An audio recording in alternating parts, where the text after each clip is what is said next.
Hello, Phil here from Wings of Pegasus and welcome to another analysis video. If you enjoyed this video, please give it a thumbs up and subscribe.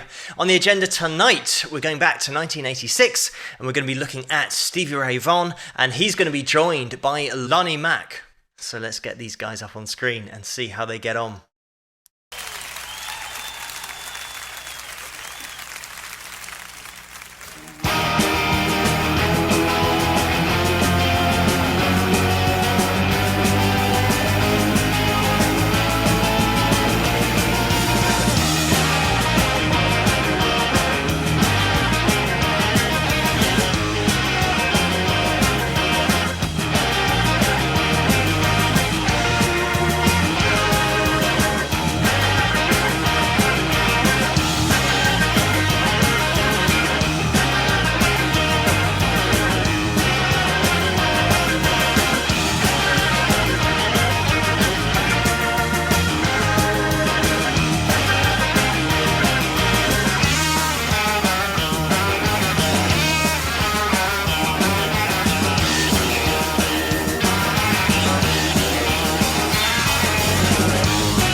I'm just going to jump in here because this video is almost impossible to interrupt because it is just 100 miles an hour the whole time. Such great playing going on. But I want to spend most of this video really on Lonnie Mack because I've done videos on Stevie Ray Vaughan before and everyone will know that watching this channel.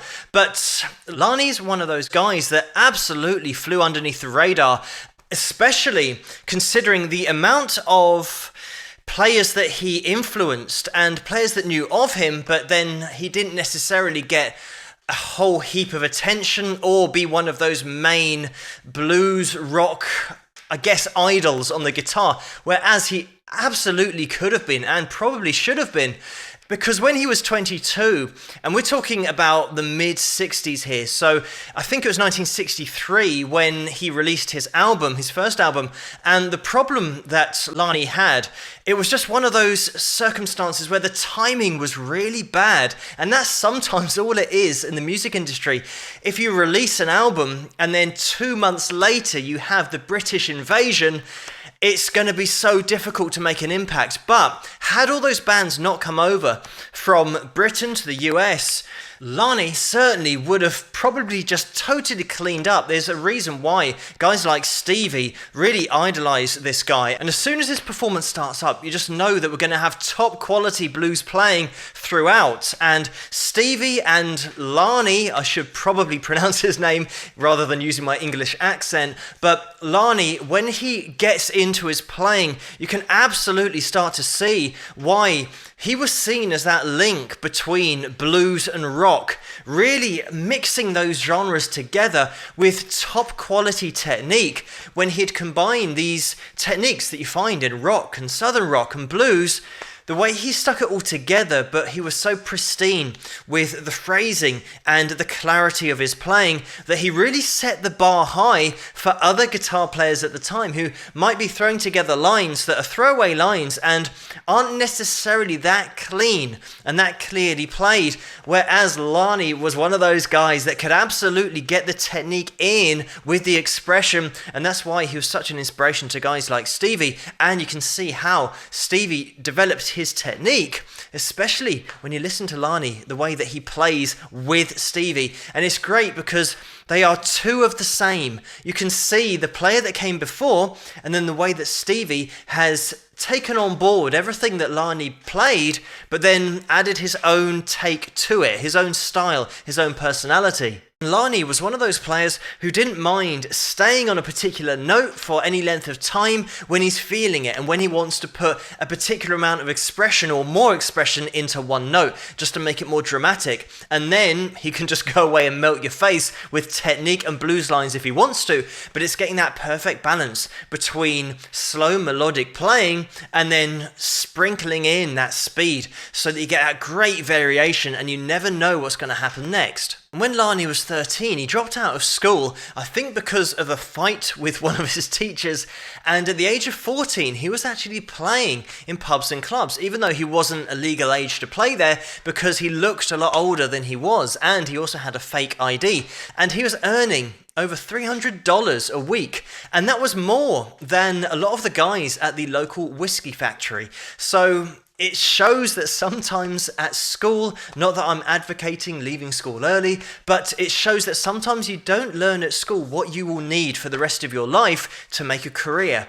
10 years after that, when he was 22, 23, is when he released his first album. And that album was called The Wham of That Memphis Man. And unfortunately, it just coincided with that British invasion of all those other bands. But throughout the 60s, because he had this album out and he was out there gigging all the time, he played with Jimi Hendrix, and by the way, Warren Haynes said that Lonnie was the Hendrix of his generation, and the Everly Brothers were in there as well, and James Brown and Freddie King. He worked with so many top musicians, but in terms of being given the spotlight in the mainstream media and also in the mainstream industry, it didn't really happen in the 60s. Let's just finish off watching the rest of the video.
there we have it. What a great performance that was, just by the whole band as well. And Stevie, when he provides that rhythm guitar, he just fills it in so well. Exactly the same as Lonnie when then Stevie's playing as well. This performance, again, it's one of those that if you're putting it on paper and just saying that we're going to have a standard blues progression for 4 or 5 minutes, you're going to think, well, it could get boring at some point, but the band is absolutely on it. But also, it's the fact that Stevie and Lonnie never repeat lines and always keep it interesting. And this is where having an arsenal of different lines you can play, but also different techniques that you can apply, really does come up trumps. And this is what all the top players have, the ability to take you on a journey that never really repeats itself. So you're always going somewhere new, you're always going somewhere interesting, and by the time you get to 5 or 6 or 7 minutes, you're still in the journey. You're not outside of that bubble. And that's what can sometimes happen, is that a player can be playing their blues lines for 2 or 3 minutes and they'll start repeating lines, and maybe the band isn't that on it either. And after a few minutes, you come outside that bubble and you now see it for what it is. Whereas great music and great art keeps you involved the whole time. And as you would have noticed already, we've got the Gibson Flying V that Lonnie's playing. Not the best guitar to practice on sitting down because it'll slide off your leg all the time, but certainly a Flying V standing up on stage is always going to look cool. But getting back to Lonnie's story, because in the 60s he was out there gigging, playing with so many top artists, and unfortunately didn't really get that spotlight. And then in the 70s, I think after that amount of time in the industry, he fell out of love with not music, but the music industry side of it, because he started to see it as popularity and one of those things where money, as is always in industry, is more important than having fun, certainly in the music industry. And as a true artist, he struggled with that because he didn't want to be involved with making lots of money. He wanted to be involved with the art and the expression and the music. And this is often the case, that true artists struggle with the music industry side of it because they're totally different things. Just getting up on stage and playing for the enjoyment of entertaining people and making a connection with an audience is totally different to calculating margins and seeing what you're going to charge every person to make as much profit as possible. That is what the people in the suits do, and often it will really alienate artists because it's the opposite of what they're in music to do in the first place. So from 1971 onwards, Lonnie really did take his foot off the gas, and over the next 13 years, he released 4 albums. And during the 70s, he did do a little bit of session work for some top musicians at that time, and it wasn't until 1983 that Stevie convinced him to get back in the studio and back to making music. But unfortunately, that didn't happen until 1985, because Lonnie was ill for a couple of years. It took him to get over that. But they got in the studio in 1985. Stevie co-produced that album, and that was called Strike Like Lightning. So over the next 4 years, Lonnie released 3 albums. So he was very much back into the industry side of it and releasing albums and having to promote those albums and tour. So Lonnie called it a day professionally in 1990, but of course he still kept playing, just smaller venues, pubs and clubs like he used to when he was 14 years old, but not touring just for the sake of trying to sell more albums and just get more sales for the record label. He wasn't into that. But Lonnie kept playing for the love of it, to make that connection with an audience, all the way up until his death in 2016, where he passed away from natural causes, aged 74. And there's no denying the impact that Lonnie's playing had on future generations, such as Stevie here. But also, I just want to read out a quick list of people who have cited Lonnie as an influence on their playing. I won't have time to go through everybody because I haven't got all night to do it, but we've got Joe Bonamassa, Eric Clapton, Stevie Ray Vaughan, of course, Jeff Beck and Dwayne Allman, Gary Rossington, Steve Gaines, Mike Bloomfield, Jerry Garcia, Jimi Hendrix, Keith Richards, Jimmy Page, Ted Nugent, Danny Gatton, etc., etc. Dickie Betts is in there as well.